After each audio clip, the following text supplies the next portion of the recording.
কক্সবাজার যাওয়ার পর ফায়ারাজ যখন বিচের মধ্যে পানির মধ্যে খেলাধুলা করে, তখন একটা বিমান যেতে থাকে। তো বিমান যাওয়ার সময় ফায়ারাজ খুব আনন্দ সহকারে বিমানকে চিলাচিলি করে।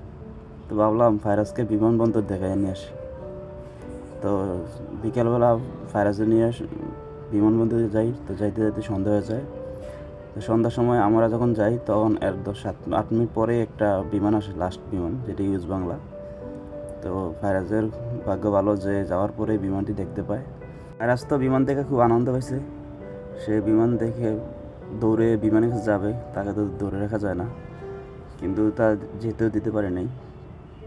তো বিমানটি সরাসরি ফায়ার দেখতে পেয়ে অনেক আনন্দ হয়েছে, আমরাও আনন্দ হয়েছি, কারণ বিমান অবতরণ দেখা যায় না সচরাচর, দূর থেকে দেখা লাগে, কিন্তু এত কাছ থেকে দেখতে পারবো তা ভাবিনি। আলহামদুলিল্লাহ।